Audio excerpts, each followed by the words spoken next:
buhay natin, gusto nating umilag. In life, no matter how hard you avoid, you will experience being broken and it's painful. Makakaranas tayo na may mabasag sa buhay natin, may mawala sa buhay natin, at masakit yon.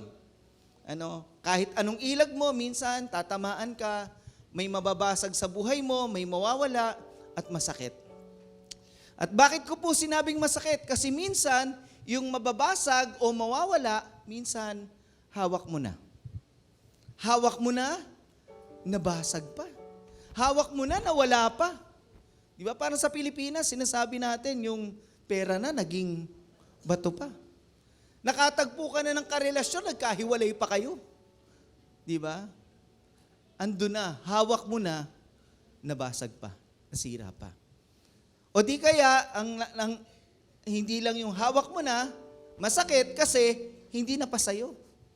Marami pong tao ang nasira po o nabasag sa kanila yung kanilang mga pangarap. Di nila naabot, di nila nakamit. They had broken dreams. And it's painful. Why? Hindi mo nahawakan eh. Nangarap ka, sino naniniwala lahat ng tao may pangarap?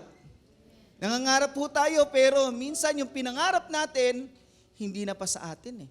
Ang sakit nun ha. Hindi mo nahawakan. Basag ang pangarap mo.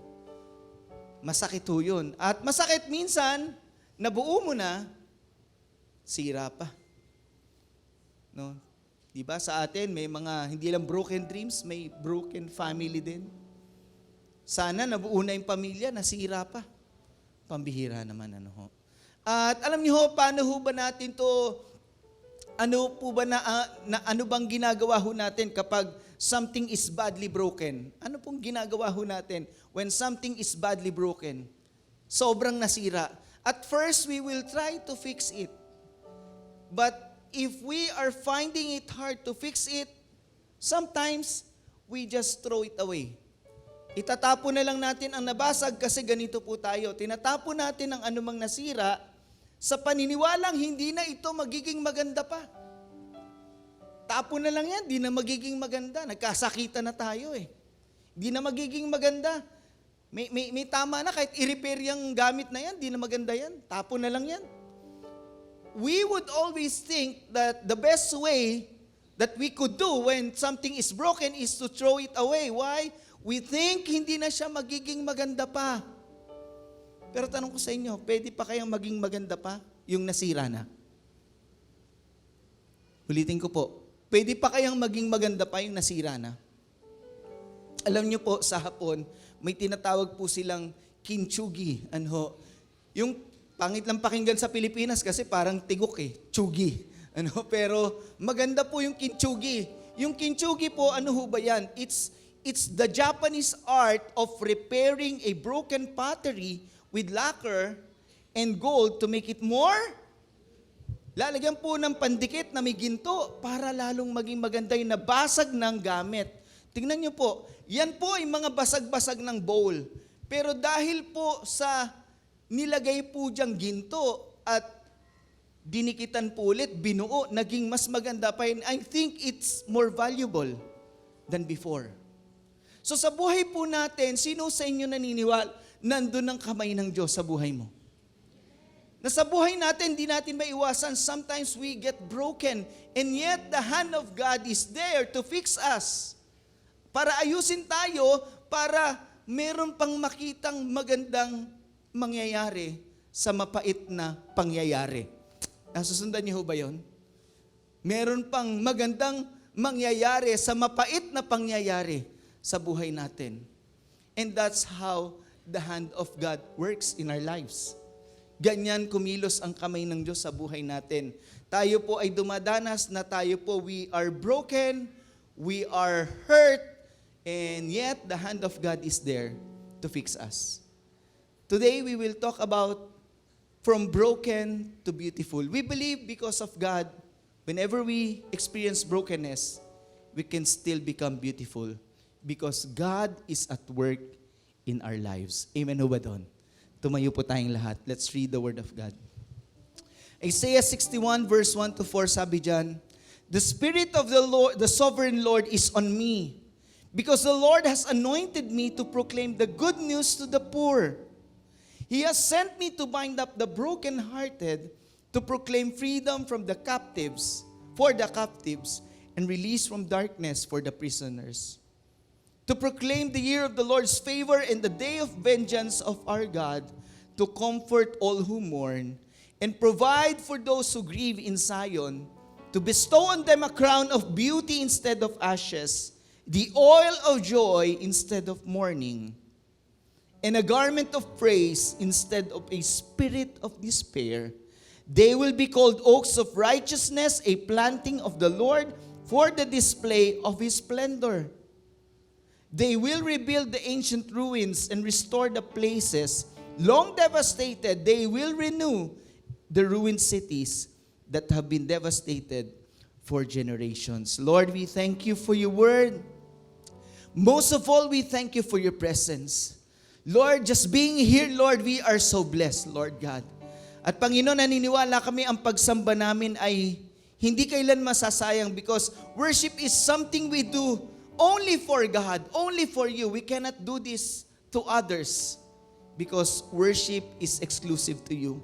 So Lord, today we ask for your divine presence to move in this place, to speak to our hearts, to touch our lives, so that today, Lord, it will be a day where we would encounter you and our lives would be changed.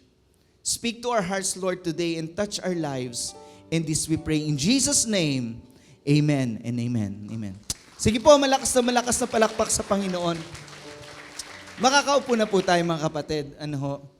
Talking about brokenness, talking about being hurt, talking about devastation, yung sinasabi po dyan, ruins, talking about it. How do we deal with brokenness? Paano ba tayo, di ba sabi ko kanina, kahit anong iwas mo, hindi mo maiwasan natatamaan ka. At kung minsan hindi po natin alam ano gagawin natin, ito nagiging problema natin. We don't know how to deal with our brokenness. We don't know. But the only way for us to heal is to know how to deal. Ulitin ko po, the only way for us to heal is to know how to deal with our brokenness. Yun lang yung paraan na tayo po ay gagaling kung alam natin kung ano ang gagawin. Subalit, meron pong mga maling paraan ng tao para i-deal yung brokenness niya. We have these wrong ways of dealing with our brokenness. Let me give you three wrong ways where we deal our brokenness. Paano natin dinideal? Una po, pag tayo po broken, sugatan tayo, may pinagdadaanan tayo, hirap na hirap po tayo, we are so broken, and ang gagawin po natin, unang gagawin natin, minsan i-deny ho natin na may problema sa buhay natin. We deny it. Ang tao po, mahilig ho mag-deny.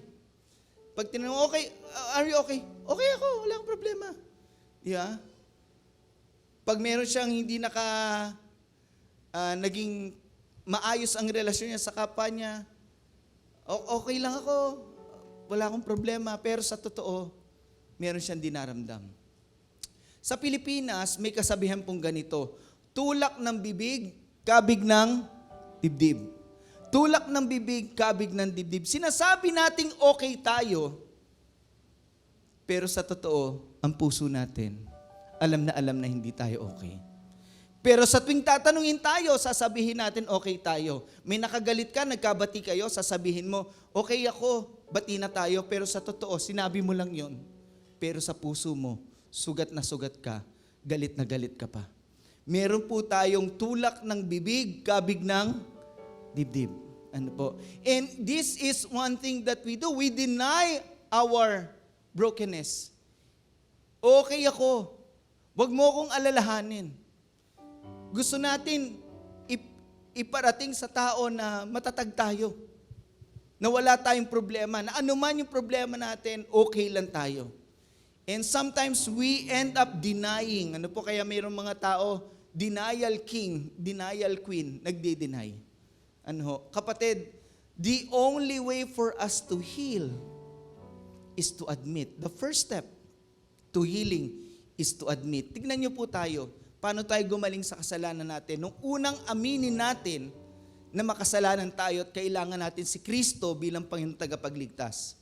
Hindi tayo gagaling sa kasalanan hanggat sinasabi natin, wala naman akong tinatapakang tao Okay naman ang buhay ko, wala naman akong inargabyadong tao Kapag ganun po yung response natin, the way we say, we will never be healed from our sin. So, nung time na sinabi natin, Lord, inaamin ko makasalanan ako. Inaamin ko masama ang pamumuhay ko. Inaamin ko hindi ko kayang iligtas ang sarili ko. Hindi ko i-deny. Kailangan kita. That's the first step towards healing. Doon tayo nagsimulang gumaling. Kaya sa buhay natin, the more we deny our brokenness, the more it will never be dealt with. Lalo lang tayong hindi gagaling. So sabihin natin sa katabi natin, huwag kang mag-deny. Huwag kang mag-deny, aminin. May ganun no? Pangalawa, pangalawang mali po natin paraan ng pagdidil sa brokenness is, first we deny it. Hindi natin inaamin na may mali sa atin, may problema tayo, may pinagdadaan tayo. Pangalawa, we destroy. What do I mean by that? We destroy. Minsan, kapag pipilitin ho natin ayusin yung brokenness natin at hindi natin maayos-ayos, ang ginagawa na lang natin, sinisira natin to. Hindi ako nagtataka kung bakit maraming tao sinisira nila buhay nila because they think their lives are already destroyed. They are so broken, they feel that they are destroyed already, then might as well totally destroy this life. Mabuti pa, wala na rin naman, mukhang sira na rin naman tong pagsasama na to, di sirain na natin. O di, maghanap na tayo ng kanya-kanya na tayo, maghanap tayo ng ibang karelasyon. Ganon ang tao Pero di ba ang pagsasama, pinagsisikapang maging maayos? Tama po ba? Sa mag-asawa, sino po mag-asawa dito? Ay, wala.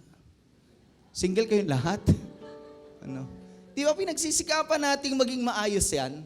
Hindi natin sisirain yan. Tama po ba? Kung minsan pag sira na, sinisira na lang natin. Kasi iniisip natin, pangit na, hindi nagaganda to. Mga kapatid, naalala ko nung bata ako, and hindi ko alam kung makaka-relate po kayo. Nung bata po ako, pag nasira yung laruan ko, pipilitin ko siyang ayusin. Pipilitin ko, manggigigil talaga akong ayusin yung laruan ko. At kapag hindi ko na siya magawang maayos, ayaw makipag-cooperate ng laruan, hindi ko rin kaya sa abilidad ko ayusin. Alam niyo gagawin ko? Wawasakin ko siya. Maghihiganti ako sa laruan. Ayaw mo magpaayos, wawasakin na lang kita. Di ba? Ganon po tayo. At alam niyo po, pagka ganon po, we are so immature because, alam niyo po, immature po tayo. Why? We would destroy something that we could not fix. Ito po yung mali na paraan. Huwag mo sirain ang buhay mo. Amen ho ba? Kung sa palagay mo, sira na ang buhay mo, marami ka ng pagkakamali noon, huwag mong sirain. May pag-asa ka pa. Nandiyan ang Diyos. Amen po ba? Pangatlo, we disguise. Ano pong kaibahan ng disguise sa deny? Yung deny, ayaw aminin. Yung disguise, aminado siya, may problema siya, may pinagdadaanan siya, sugatan siya, alam niya yon sa sarili niya, pero hindi niya ipapahalata sa iba. Hindi niya ipapahalata. Ayaw nating ipahalata sa iba na marami tayong problema na hindi na natin kaya, ayaw natin ipahalata. Kaya pag tinanong tayo kung okay lang tayo, ano sasabihin natin? Kanina marami nagtanong sa akin, Pastor, kumusta ka naman? Okay lang. Pero minsan yung okay mo, hindi ka naman pala talaga okay. Pilit mo lang itinatago dahil gusto mong ingatan ang iyong pagkatao. Baka isipin nila, mahina ka, marami kang problema. Gusto mong i-project yung isang itsura na okay ang lahat. Kasi sa mundong ito, lalo na sa panahon natin ng social media, you need to project an image that you are okay. Ano po? At ang tao po magaling po sa pag-disguise. Bakit po? Kasi po, most of our brokenness are from within. Ano po? It's often from within.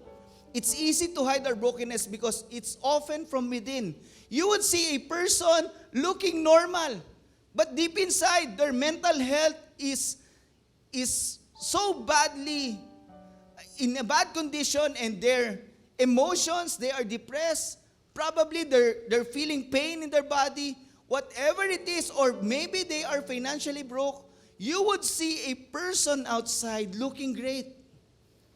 So it's easy to disguise our brokenness. Why? It's most often from within. No, dun yun nangyayari. Sa kaloob-looban ng tao. Kaya madali niyang itago yun. Madali pag tinanong siya, okay lang ako. I'm okay.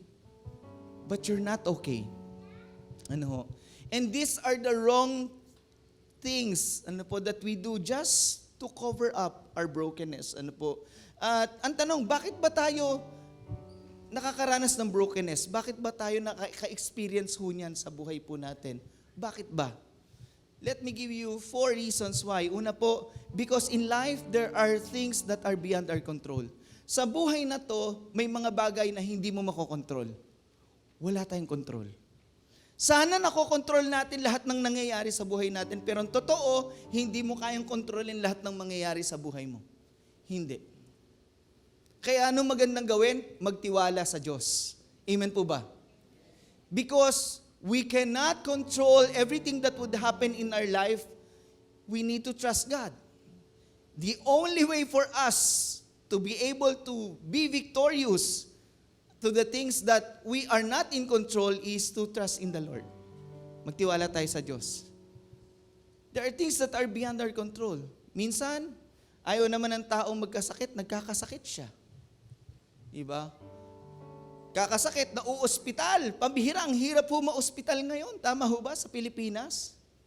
Gagastos ka ng limpak-limpak na salapi. At minsan, natataon pa, wala kang pera. Diba? Ginusto mo ba yon?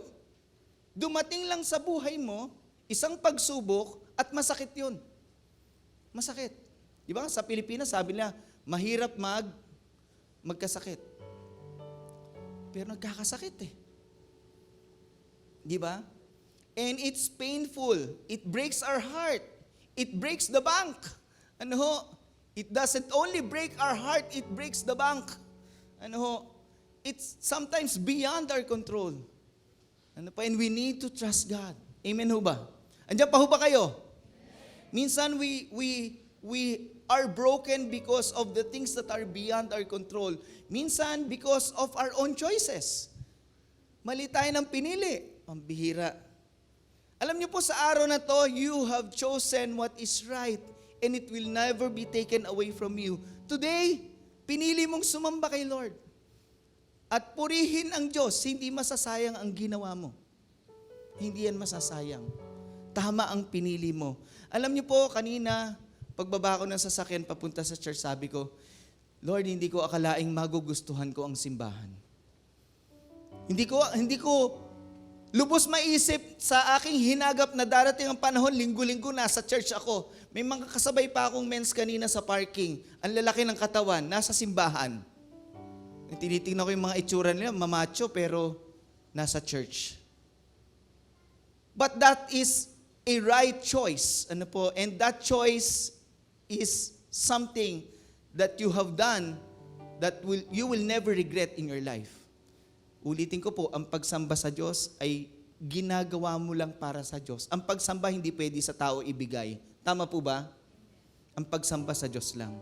Kaya itong ginagawa mo, binibigay mo sa Diyos ang papuri, pagkilala sa kung sino siya.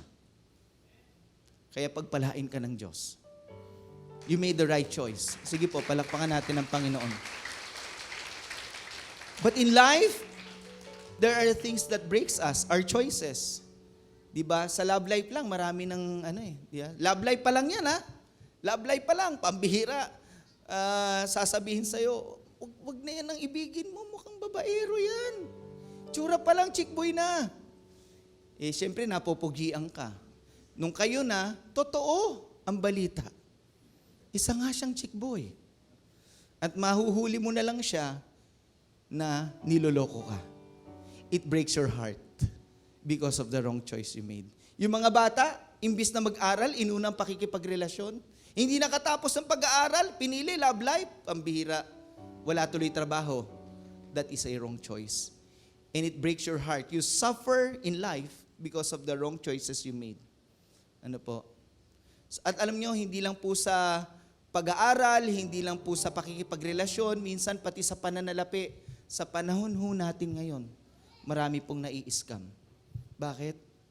Maraming tao nasisilaw sa pera kahit Kristiyano. Kahit Kristiyano. Nai-scam. Pambihira. Pipiliin, papangakuan ng malaking interest, kita, pero, sorry for the word, loko pala yung kausap mo. Bibigyan ka lang ng konting pera, pera mo rin pala yun. At itatakbo na niya yung the rest. Diba? Nai-scam ang tao, pati sa pananalapi. Mali ang pinili. Kapatid, bilang Kristiyano, huwag kang magpapasilaw sa pera. Huwag. Amen ho ba doon? Huwag magpapasilaw sa pera. Baka mamali ka ng pipiliin. Ano ho? Mamali ka. Pangatlo, what breaks us are the things that are beyond our control that happens in our lives, the choices that we make, and the conflicts that we enter in. Yung mga away na hindi mo sana pinasok, lumaki, gumulo buhay mo. It breaks you. Conflicts. We enter into it. Kaya nga may kasabihan po na choose your what? Choose your battle. Minsan hindi mo naman kailangang pasukin yung gera na yon, ginawa mo, nagkagulo buhay mo. Tingnan niyo po yung nangyari sa mga Hamas. Yung mga Hamas, minsan isang umaga, nagse-celebrate ang Israel, sinalakay nila. They entered into a conflict. At anong ginawa niya? Lahat ng makasalubong nila, papatayin nila. Kung nasa bahay ka, papasukin ng bahay mo, papatayin nila. They massacred the people. They entered into a conflict. They escalated the conflict. At alam nyo, dati na po magkaaway yan eh. And you know what happened? Siyempre, gumanti ang Israel. At ngayon, wasak na wasak ang Gaza. At pati ang mga inosenteng bata at mga taong sibilyan, nadadamay po. Bakit po? Unnecessary conflict. Pinasok. Sa buhay natin, yung conflict breaks us. You will be heartbroken. Makikita mo yung mga bata, tinatanggal dun sa rubble ng building na binomba. Maiiyak ka eh. Kawawa eh. Mga tao walang makain, walang mainom. Diba? Araw-gabi binobomba sila ng Israel. Dinamay nilang iba. Alam niyo po, sa buhay natin yung conflict nakakasira. Minsan nandadamay pa ho yan. Nandadamay pa ho yan. Diba? Meron, papamana pa sa anak nila. Ako galit na galit ako dyan sa tao na pag namatay ako, kailan magalit ka rin dyan ha. Diba? Ang bihira, papamana pa. Yeah? Pati sa anak niya, ipapamana. Masama ginawa sa akin niya. Siyempre, yung sama ng loob, pinasa mo na. At ano mangyari? Masama na rin loob nila. We enter into conflict that breaks us. That breaks us. At ito po, maintindihan ko po ito mga kapatid. Magkaaway talaga to eh. Ever since magkaaway to. Paano kung ang kaaway mo, hindi yung kaaway mo, kung hindi yung mahal mo? Diba? Tanong ko sa inyo, anong mas masakit? Yung kaaway mo o kaaway mo yung mahal mo? Ano mas masakit? Yung kaaway mo o yung kaaway mo yung mahal mo? Ano mas masakit? Siyempre yung kaaway mo yung mahal mo.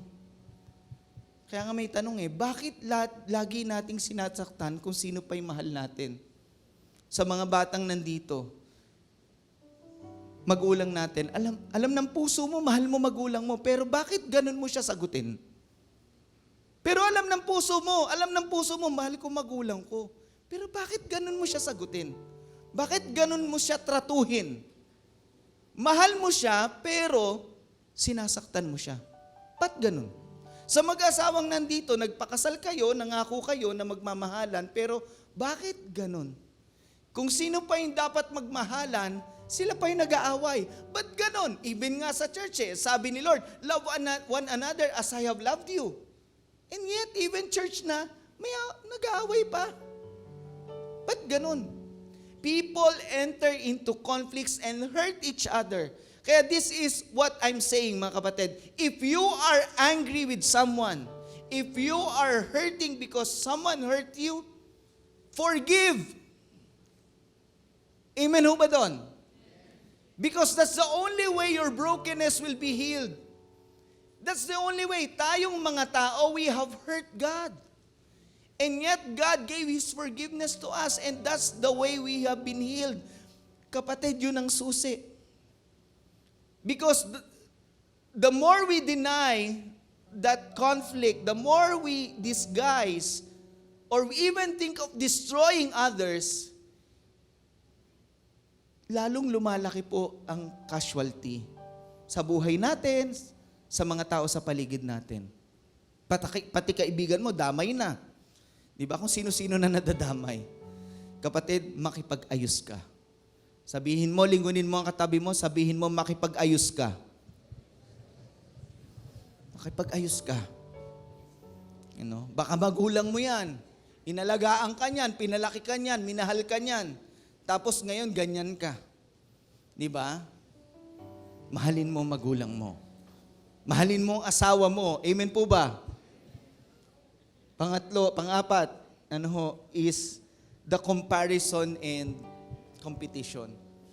This hurts us and breaks us. The comparison and competition.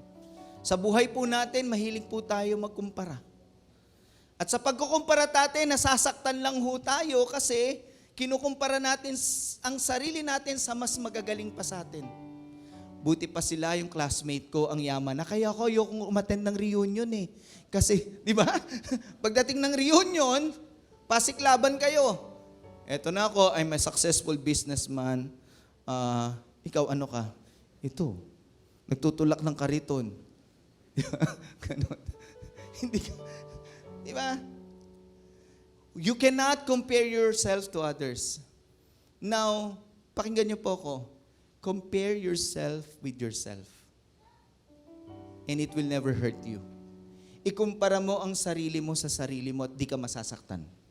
It will never break you. The reason why we are broken is because we compare ourselves to others. And to the point, sometimes, it becomes a competition. Anong kaibahan ng comparison sa competition? Comparison is you compare yourself to others and say, bakit siya ganun, ako ganito? Pero yung competition iba, dapat mawala yan dyan. Ako dapat ang nandyan. Kailangan bumagsak yan, ako ang umangat. Mas malupit ang competition. At minsan, kahit magkakapatid, may sakitan dahil dyan. May sakitan dahil dyan. Ano ho? At alam niyo po, balikan ko lang yung comparison. Ano po, minsan, just 2 weeks ago siguro, I was driving, it's around 11 to 11:30, ganyan. Nakita ko, may ginagawa pong project ang SM malapit sa amin, condo units, malalaking building. And I was seeing many construction workers walking on the road in the heat of the sun. And they have hard hats, ang init ng suot nila, naglalakad sila. Hindi ko alam kung kakain sila, maaga lunch break nila, but it was hot. It was hard. Naisip ko, buti na lang ito, mga taong ito, hindi nila kinukumpara yung sarili nila sa iba. Dahil once ikumpara nila sarili nila sa iba, baka mainggit sila, sumama ang loob nila, questionin nila ang Diyos, ba't ganon? Hirap ng trabaho ko Yeah. Tapos, pag nabuo, ang titira doon yung ibang tao. Kasabay mo, nasa kotse, may aircon, pambihira. Buti na lang.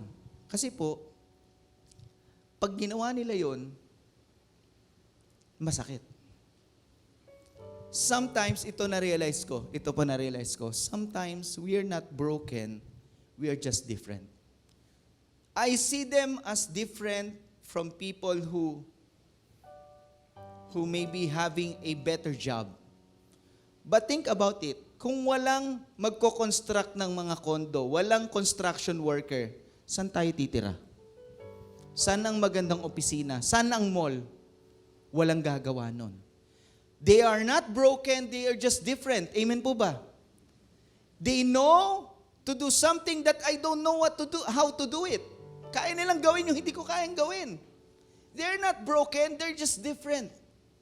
And hindi nila pwedeng maliitin ang sarili nila na ako nagko-construct. Bakit? Kung wala kang kinonstruct, walang opisina, walang tutulugan ang mayaman. Amen ho ba? Don't think that you're broken because you're different than others. That's the reason why comparison is not healthy. When you compare yourself, you think you're broken. No, you're just different. Iba ka lang sa kanila. But you're not broken. At baka, siguro, hindi pa panahon para pagpalain ka ng lubusan. Kasi bakit ganito? Tayo po, gusto natin, mangyari agad yung gusto natin. Yun yung, that hurts us. We want the things that we want to happen right now. Yan ang gusto natin. We want the things that we want to happen right now. When it would happen in God's time, 10 years later. Nasusundan niyo po ko? Andiyan pa ho ba kayo? Gusto natin mangyari ngayon na yumaman agad tayo, baka 10 years pa mangyayari yon. Kaya tayo nasasaktan kasi gusto natin mangyari ngayon, yung gusto nating mangyari ngayon, na mangyayari naman pala sa darating na panahon. Dahil may time frame ang Diyos kung paano kanya pagpapalain. You're not broken, it's not yet time. It's just not yet time. Dahil gusto ni Lord, pag binless ka niya, ready ka na. Amen ho ba doon? No, ready ka na. It's not yet time. So, purihin ang Diyos sa mga tao na yun na naglalakad. They are filled with skills that other people do not possess. Ano po? And you cannot judge people by their value because of their work. Ano po? And their work is so essential to us. Tama ho ba? Kaya kung yan po ang trabaho ninyo, praise the Lord, regalo ng Diyos sa iyo ang kakayanan na yan, hindi ka broken. Iba-iba lang talaga tayo. Ano po? Babalikan ko po itong usapan ng, ang broken ba pwede pang maging beautiful? Pwede bang maging beautiful? Ang nasira na? Balikan ko po yung verse. Punta tayo sa verse po natin. Sabi po dyan, the Spirit of the Sovereign Lord is on me because the Lord has anointed me to proclaim the good news to the poor. The first brokenness that people experience is being broke financially. Being poor. Pag tayo po, ito, bulsa natin ang broken. Marami po tao, yan po ang brokenness. They are broke. Pero naniniwala po ko, sabi po dyan, ang Espiritu ng Diyos ay gumagalaw sa buhay natin. Ang Diyos kaya tayong pagpalain. Amen ho ba? Kaya tayong i-bless ng Diyos. Pangalawa, He has sent me to bind up the brokenhearted. Maaring ikaw, mayaman ka, paldo ang bulsa mo, makapal ang wallet mo, pero ang puso mo may kulang. Ang puso mo sugatan, broken-hearted ka. Ang diferensya mo, yung puso mo nagdurugo, pero yung bulsa mo makapal. Ano po? This is one of people's brokenness. Ano po? We may be broken-hearted. To proclaim freedom for the captives, maaring ikaw ay bilanggo. Ano po? Captive ka. Saan ka ba? Saan ba pwede mabilanggo ang tao? Pangatlong brokenness ng tao, they are imprisoned. Saan ba tayo nabibilanggo? May taong bilanggo ng galit, taong bilanggo ng nakaraan, taong bilanggo ng kasalanan. Marami po yan. Saan ka nabibilanggo? Kaya kang palayain dyan ng Diyos. Amen po ba? And release from darkness the prisoners. People are in darkness. Pang-apat, yung darkness. Kadiliman. Pag nasa dilim tayo, hindi natin alam saan tayo patungo. We just assume we're going on the right direction. But, when you're in darkness, you don't know where you're going. At mapapahamak po ang tao na nasa kadiliman. Yan yung pang-apat na brokenness ng tao. Unless he would know God. Ano po? Sa buhay po niya. Darkness, they are prisoners. To proclaim the year of the Lord's favor and the day of vengeance of our God, to comfort all who mourn. Panlima, the deep sadness of human beings. Yung malalim na kalungkutan ng tao, mourning. Ano po? Maraming tao po, alam niyo po, babalikan ko lang yung issue ng mental health. Sa panahon natin ngayon, maraming tao, you don't know their brokenness, but they are so depressed. You don't know their brokenness, they are filled with anxiety. Ano po? And there are many people who mourn deep within. Yung iba nga, hindi alam ba't sila umiiyak eh. Malupit yun ha, may ganun. Di ko maintindihan ba't ako umiiyak. They are mourning. But in your sadness, God brings joy. Ano po sabi diyan? And to provide for those who grieve in Zion, to bestow them a crown of beauty instead of ashes, the oil of joy instead of mourning. Kayang palitan ni Lord yung nararamdaman mong lungkot, palitan niya ng kaligayahan. Amen po ba? Yan ang Panginoon. And a garment of praise instead of a spirit of despair. They will be called oaks of righteousness, a planting of the Lord for the display of His splendor. Yung brokenness pala natin, dun pala madidisplay yung splendor ni Lord. Nasusundan niyo ho ba ako? Yung brokenness natin, pag kumilos ang Diyos, dun madidisplay yung splendor niya. Dun siya mapaparangalan. They will rebuild the ancient ruins and restore the places long devastated. They will renew the ruined cities that have been devastated for generations. There is a rebuilding, there is a restoration, and there is a renewal na mangyayari po sa atin. Mga kapatid, gaano man tayo sa pakiramdam natin nag-fail, nasaktan, nawasak, kaya tayong ayusin ng Diyos. Amen po ba? Kaya tayong ayusin ng Diyos. Babalikan ko po ulit yung tanong na yon. Ano po? Can something broken become beautiful? Yes. Let me give you a story of two people in the Bible. Una po, si Job. Si Job, di ba? He was so broken. Bakit? Lahat ng anak niya patay. Imagine yun. At one instance, patay lahat ang anak. Sakit nun. Lahat ng kayamanan niya tinangay. Nawala lahat, zero na siya. Walang anak, walang kayamanan, dati siyang mayaman. Zero. At meron siyang asawa, imbis na encourage siya, sabi ng asawa niya, wala nang pag-asa. Hindi siya nakakuha ng encouragement man lang sa asawa niya. At nagkasakit po siya mula ulo hanggang talampakan. Imagine niyo yung sakit niya from head to foot.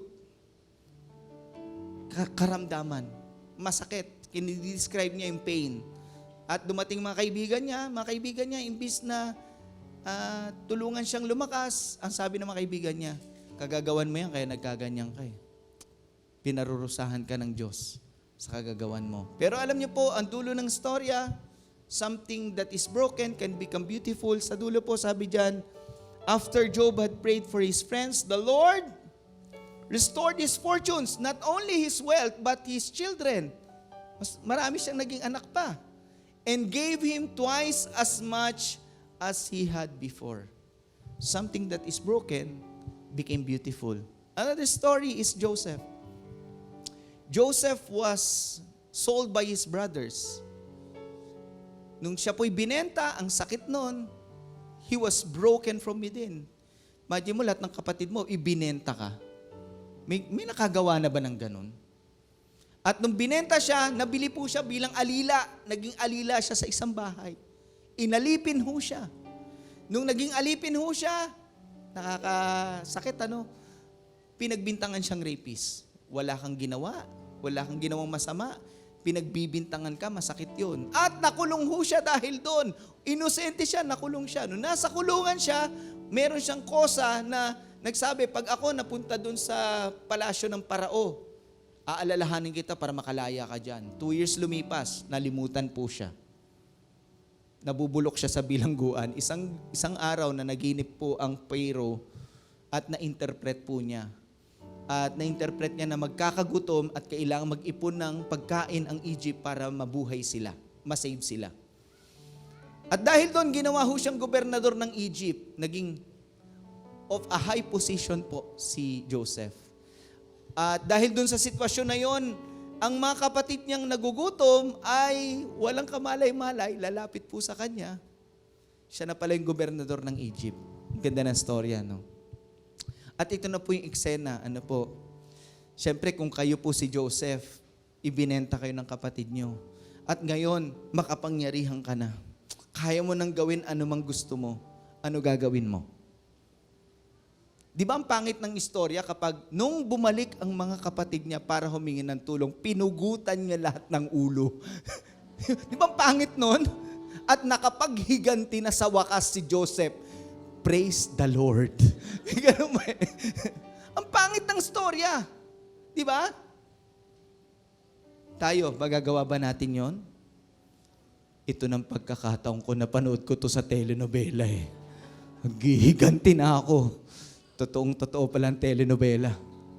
Panahon na para maghiganti.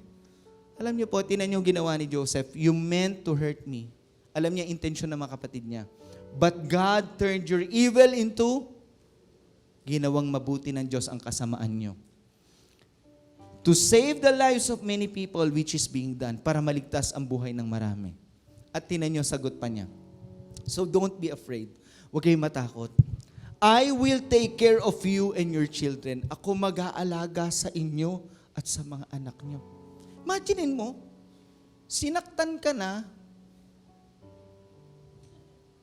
ikaw pa mag-aalaga sa kanila, pati sa mga anak nila. Pambihira naman, no? So Joseph comforted his brothers and spoke kind. Hindi siya nanermon, hindi siya nanumbat. Kind words, mga kapatid. Yeah, pambihira. Kaya ba natin yan? Kaya ba natin yan? Something that is broken can become beautiful. So, alalahanin natin ito, mga kapatid. If you feel that you're broken, sugatan ka, may pinagdadaanan ka, nahihirapan ka ngayon, una, o nabigo ka, nag-fail ka, don't think that you are worthless. You are never worthless. Amen ho ba doon? Sira na ako, wala na akong halaga eh. Di ba pag nasira, parang wala nang halaga? Sira na ako eh. Kaya nga ayusin, Lord. Amen po ba? Sa Diyos, mahalaga ka pa rin kahit nagkadiferensya ka. Niniwala kayo doon? Kay Lord, mahalaga ka pa rin, hindi ka niya tatapon. You are not worthless. Hindi ka worthless dahil merong hindi magandang nangyari sa buhay mo. No. Mahalaga ka. Kaya tinan niyo po tayong mga tao, makasalanan tayo. Agree ho ba kayo doon? But still God saw us with much worth that He was willing to pay the price of giving His own life to us. Handa siyang bayaran ng kanyang buhay, ang buhay nating makasalanan para maligtas tayo at makapasok sa langit. We are not worthless. Amen po ba? Even though we are broken, we are not worthless. We are also not hopeless. Wala na akong pag-asa, wawasakin ko na lang itong buhay na to. Kakalimutan ko na ang lahat. Wala na eh. Kapatid, hindi ka hopeless dahil nandyan ang Diyos. Sa kamay ng Diyos, kaya kanyang ayusin. At may magagawa ang Diyos sa buhay mo. Sino may naniniwala may magagawa ang Diyos? Ano man ang sitwasyon mo, ano man pinagdadaanan mo ngayon, ano man ang nakaraan mo, may magagawa ang Diyos ang iyong pag-asa. Amen po ba? Kaya hindi ka dapat mawawalan ng pag-asa. Lord, sira na ako, Lord eh. Maayos pa ba to? Maayos pa yan. Kaya kang ayusin ng Diyos. Hindi ka walang pag-asa. Alam niyo po, ang tingin natin sa simbahan, ito'y isang ospital na kung saan lahat ng mga taong sugatan, lahat ng taong may pinagdadaanan, ay dinadala rito upang gamutin ng Panginoon. Amen po ba? Lahat tayo may struggle. Pero Diyos lang ang pag-asa natin. Amen ho ba? Pangatlo, you're not useless. Sasabihin mo, nasira na ako, wala na akong halaga. Mahalaga ka pa rin. At gagamitin ka ng Diyos. Wala na akong use. Hindi, may use ka. Senior na ako wala na akong use. God will use you. Sino niniwala doon?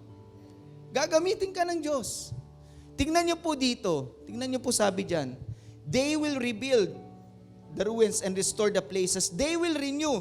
It's not only God that will work, it's the people that He has restored. Yung mga taong inayos ng Diyos, ang gagamitin ng Diyos para ayusin din ang buhay ng iba.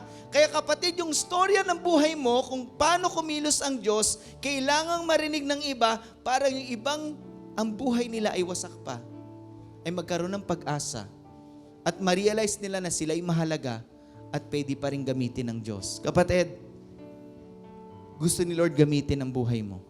Hindi ka ba nagtataka ba't buhay ka pa ngayon? It's because God wants to use your life. Gusto kang gamitin ng Diyos. So don't think that you're worthless. Don't think that you're hopeless. Just because you're broken. And don't think that you're useless. Kaya kang gamitin ng Diyos sa kanyang mga plano, sa kapurihan ng kanyang pangalan. Amen ho ba doon? So are you broken? God can make something beautiful from what is broken. In His hand, He can make a masterpiece out of you. Do you hear me? In His mighty hand, He can make a masterpiece out of you. Basag, parang yung kintsugi. Mas magiging maganda pa pala. Mas mahalaga pa pala at mahal. Kasi gumagawa ang kamay ng Diyos sa buhay natin. Amen ho ba doon? Purihin natin ang Diyos. Palakpakan natin ang Panginoon. Tumayo po tayong lahat. Hallelujah. And today as we worship God, can we lift those hands as we declare that He has never failed us? Hallelujah. Oh, we worship you, God. We welcome you in this place today. All of those hands and worship Him. Oh, we sing and give me faith to trust what you say, that you're good and your love is great. I'm broken inside. I give you my life. Oh, come on, we sing it again. We sing. Give me faith to trust what you say, that you're good and your love is great. I'm broken inside. I give you my life. Come on, we declare we may be weak.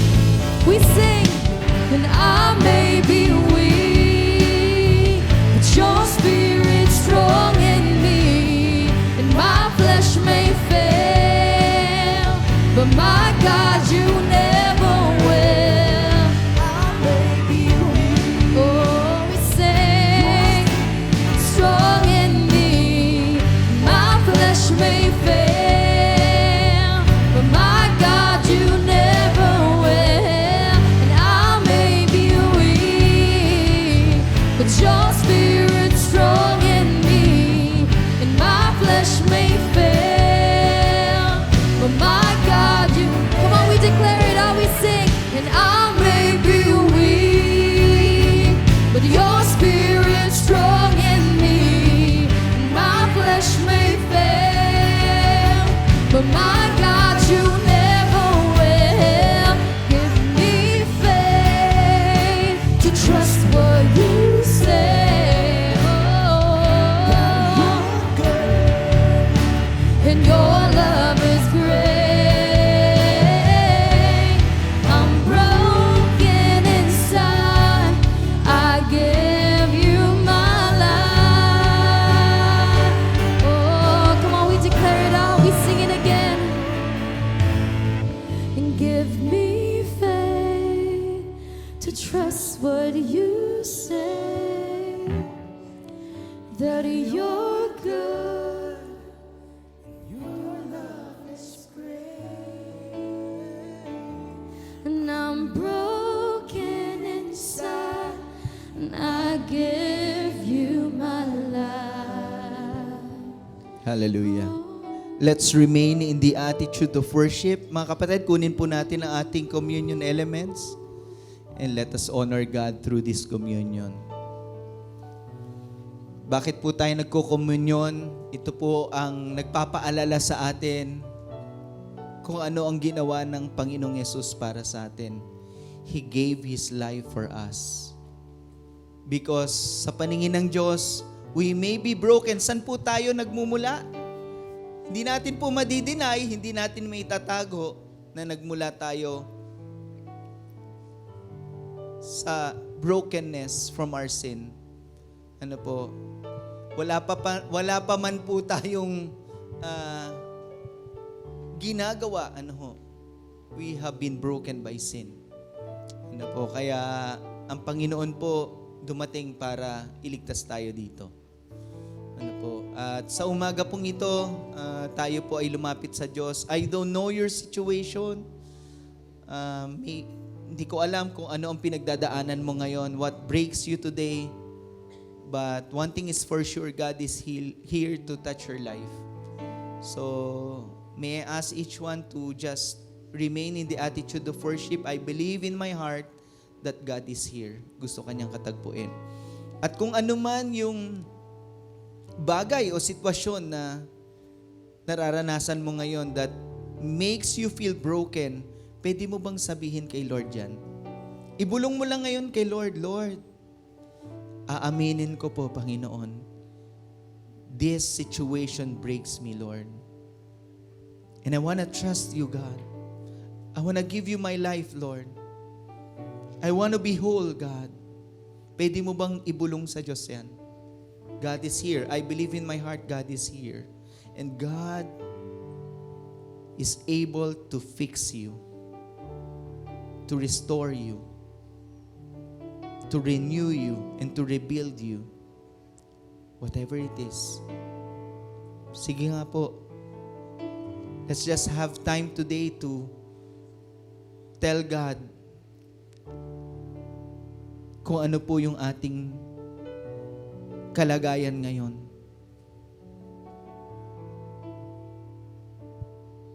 Sige po, sabihin lang po natin sa Panginoon. Yes, Lord, gusto naming aminin sa harapan mo ang aming brokenness.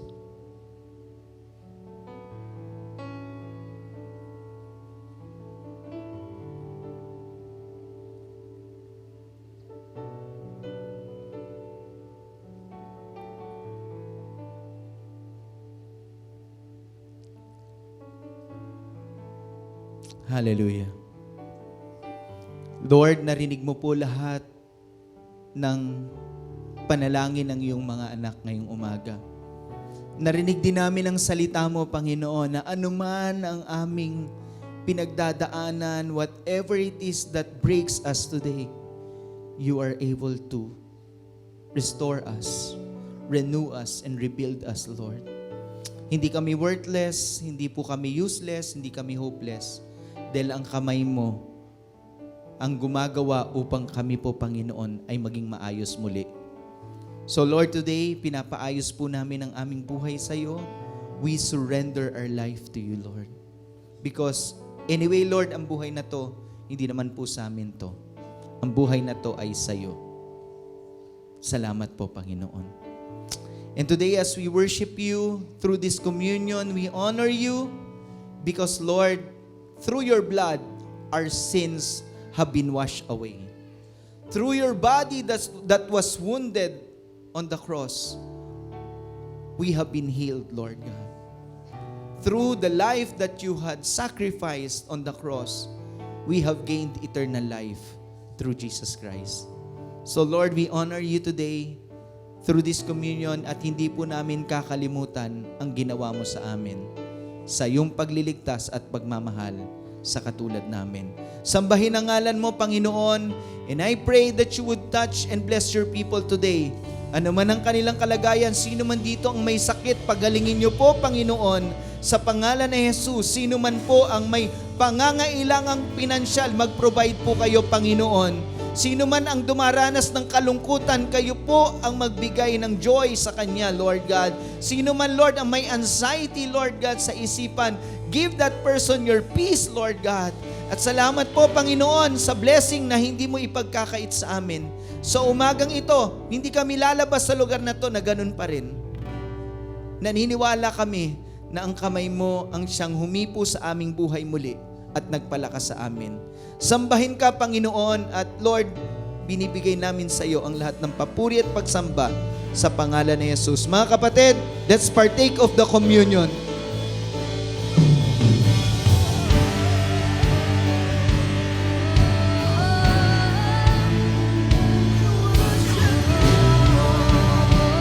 It's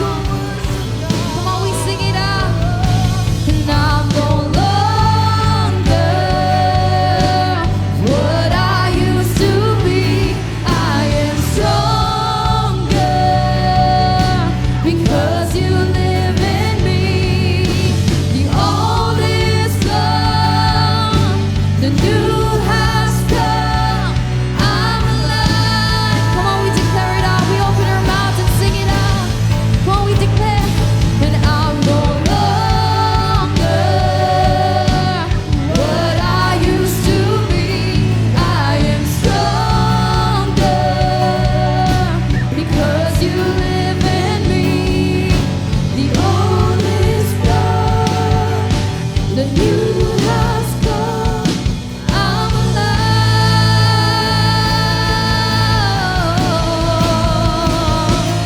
Then you give me beauty for ashes, and you pull me close to your heart.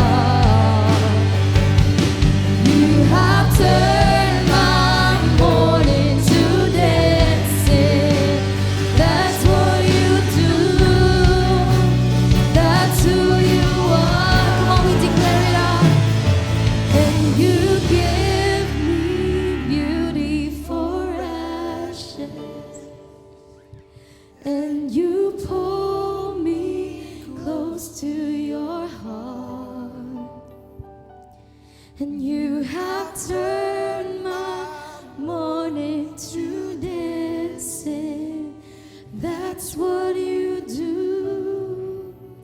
That's who you are. Hallelujah. Bigay po natin lahat ng papuri sa Diyos. Purihin natin ang Panginoon. Hallelujah. Yes, Lord. We worship you.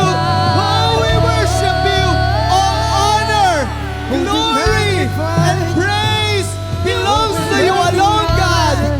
Let our praise reach heaven, God. Oh, we worship you. Oh, we worship you, God. Hallelujah. Hallelujah. Oh, we worship you. Hallelujah. Hallelujah. Fill this place. Hallelujah. Fill this place with your Oh, worship. hallelujah. Fill this place with your worship you, God. praise. Oh. Let's lift our hands to God. Heavenly Father, we lift our hands to you. We want to give you all the glory, the praise, and the honor. And we thank you for your mighty hand that is at work in our lives. Nagpapasalamat kami sa iyong mapaghimala, mapagpalang kamay na kumikilos sa aming buhay. Inaayos mo kami, pinagpapala mo kami, iniingatan mo kami, Panginoong Diyos. Mahal mo kami. Pinupuri ka namin, Panginoon. Wala kami kung wala ka, Panginoon. Tinataas namin ang iyong dakilang pangalan. At ngayon, Panginoon, sa pagtatapos po ng service na ito, igawad niyo po ang masaganang pagpapala sa inyong mga anak. The Lord bless you and keep you. The Lord make His face to shine upon you. The Lord be gracious to you and turn His face towards you and give you peace. In the name of the Father, and of the Son, and of the Holy Spirit. Amen. Happy Sunday!